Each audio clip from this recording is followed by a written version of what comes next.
മനുവോ കുറച്ച് കാലത്ത് ആഗ്രഹമാണ് ഒരു കാർ എടുക്കാൻ. എന്തായാലും പുതിയ കാർ എടുക്കാൻ എന്നെ കൊണ്ട് പറ്റില്ല ഇപ്പോൾ. അതുകൊണ്ടാണ് സെക്കൻഡ് കാർ എടുക്കുന്നത്. പിന്നെ അവിടെ പോയിട്ട് A to Z കാര്യങ്ങൾ കാരണം നോക്കണം. അപ്പോൾ നമ്മളെ കൊണ്ടുവന്നൊരുത്തല്ലേ സംഭവം എല്ലാ ഷോറും പോയി വീഡിയോ ചെയ്യണമെന്നാണ്. പക്ഷേ ഒരു യൂസർ ആകുമ്പോൾ നമുക്ക് വിശ്വസിച്ചെടുക്കാൻ പറ്റില്ല. ഓക്കെ, അപ്പോൾ അതുകൊണ്ട് തന്നെ പറഞ്ഞത് എല്ലാ കാര്യങ്ങളും A to Z നീ നോക്കിയിരിക്കണം. നീ പേടിക്കണേ മതി. ഓക്കെ ഭയങ്കര സമയം വൈകി വാ. ഇവനേതറാ മെക്കാനിക്ക്?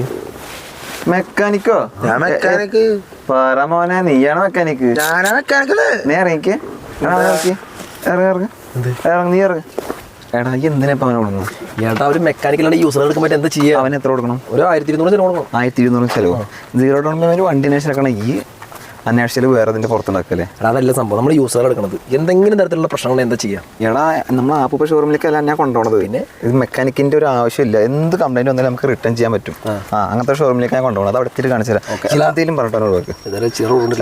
എന്തെങ്കിലും ചെറുതോട് ഒഴിവാക്കുക. കാരണം എന്താ അവനെ കൊണ്ടുപോയ മോശമാണ്. ഞാൻ എന്തെങ്കിലും കൊടുത്തിട്ടുള്ളൂ. മനു അവൻ പറഞ്ഞതേ 3 ആൾക്ക് പോകാൻ പറ്റില്ല, AI ക്യാമറ ഒക്കെ ഉണ്ടാവുന്ന പറഞ്ഞു. മോനൊരു പണി ചെയ്തോ പൊക്കോ, ഞാൻ അവനെ കൂട്ടിയിട്ട് പോയിട്ട് വരാം.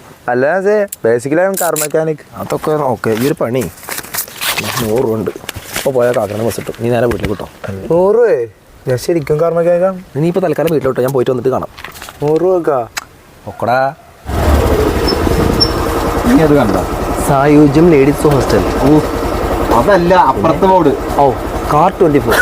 കാർ 24 അവിടേക്കാണ് നമ്മൾ പോകുന്നത്. അതാണ് ഞാൻ പറഞ്ഞത് മെക്കാനിക്ക്. ശരി, ഇങ്ങനെ വന്നേ, ഇതോട്ട് നോക്ക്. ഇഷ്ടപ്പെട്ട കാറ് നമുക്ക് ഇഷ്ടപ്പെട്ട മോഡൽ തിരഞ്ഞെടുത്തോ. ഇത് ഒരുപാടുള്ള സഹോ. ഒരുപാടുണ്ട്. എനിക്ക് തോന്നുന്നു 100-300 വാഹനങ്ങൾ സ്റ്റോക്ക് ഉണ്ട്. എടാ ഇതല്ലേ ഞാൻ മെക്കാനിക് കൊണ്ടാ പറഞ്ഞത്. ഇതിന്റെ ഇടയിൽ നിന്ന് എങ്ങനെ നല്ലൊരു കാർ തിരഞ്ഞെടുക്കും? എടാ ഊളെ, ഇവിടെ വെച്ചിരിക്കുന്ന എല്ലാ വണ്ടികളും 140 പരം ചെക്ക് പോയിന്റ് കാര്യങ്ങൾ പാസ്സായ വണ്ടികളാണ്. ഈ കാണുന്ന 300-ലധികം വാഹനങ്ങളും. എനിക്കിപ്പോൾ നല്ലൊരു കാർ വേണമെന്നല്ലേ പറഞ്ഞത്. നടന്ന് കണ്ടോ, തെരഞ്ഞു പിടിച്ച് ഏതാ വാഹനിച്ച് നോക്കിയിട്ട് നേരെ അങ്ങോട്ട്. കാറുകൾ എങ്ങനെയാ നടന്ന് കാണുക?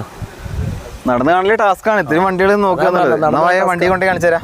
ഇവിടെ ഇപ്പൊ 300-ലധികം സ്റ്റോക്ക് നിലവിലുണ്ട്. 300-ലധികം കാറുണ്ട്. അത് 140 ചെക്ക് പോയിന്റ് കാര്യങ്ങൾ കഴിഞ്ഞിട്ടാണ് വാഹനങ്ങൾ സെയിലിന് വെച്ചിട്ടുള്ളത്. ഓക്കെ, അത് പോരാ, വാറണ്ടി ഉണ്ട്. 1 മാസം ഫ്രീ വാറണ്ടി വാഹനങ്ങൾക്ക് ഉണ്ട്. ഫുൾ ലോൺ അവൈലബിൾ ആണ്. ഇപ്പൊ നമ്മുടെ സിവിൽ സ്കോർ എന്ന് പറഞ്ഞു കഴിഞ്ഞാൽ ഏകദേശം എത്ര മോഡലുള്ള വണ്ടിക്ക് ഫുൾ ഉണ്ടാവുക? ഏകദേശം ഒരു 6-7 വർഷം പഴക്കമുള്ള വാഹനങ്ങൾക്ക് ഫുൾ ലോൺ കിട്ടും. അപ്പൊ നിനക്ക് സിവിൽ സ്കോർ കാര്യങ്ങളൊക്കെ ഓക്കെ അല്ലേ? എല്ലാം ഓക്കെയാണ്. അപ്പോൾ ഒരു പേടിയും പേടിക്കേണ്ട, നമുക്ക് ലോണും കാര്യങ്ങളും കിട്ടും. പിന്നെ നോക്കേണ്ട കാര്യം, ഇപ്പൊ വണ്ടി എടുത്തുകൊണ്ട് പോയിട്ട് നമുക്ക് എന്തെങ്കിലും തരത്തിലുള്ള ബുദ്ധിമുട്ട് തോന്നുകയാണ്, കംപ്ലൈന്റ് കാര്യങ്ങൾ തോന്നുകയാണ്. കംപ്ലൈന്റ് തോന്നിയിട്ട് എന്തായാലും തിരിച്ചു കൊണ്ടുവരില്ല. കാരണം എല്ലാം നോക്കിയിട്ടാണ് വെച്ചത്. വണ്ടിയല്ലേ, എന്തെങ്കിലും കംപ്ലൈന്റ് ഒന്നും എന്ത് ചെയ്യാം? ഇവർ പറയാത്ത എന്തെങ്കിലും തരത്തിലുള്ള കംപ്ലൈന്റോ കാര്യങ്ങളുണ്ടെങ്കിൽ നമുക്ക് ഇവിടെ കൊണ്ടുകൊടുത്തു കഴിഞ്ഞാൽ 7 ദിവസത്തിനുള്ളിൽ നമുക്ക് തിരിച്ചു കൊടുത്തു കഴിഞ്ഞാൽ നമ്മളിപ്പോൾ ലോണിലാണെങ്കിലും റെഡി ക്യാഷിനാണെങ്കിലും നമുക്ക് ആ പേയ്മെന്റ് കാര്യങ്ങൾ നമുക്ക് കിട്ടും. അപ്പോൾ എനിക്ക് ഇഷ്ടപ്പെട്ട വണ്ടി എന്തായാലും ഇതിലുണ്ടാവും. പക്ഷേ എനിക്ക് കൺഫ്യൂഷൻ ആവും ഏത് വണ്ടി എടുക്കണം എന്ന്. അതാണ് പ്രശ്നം. അപ്പോൾ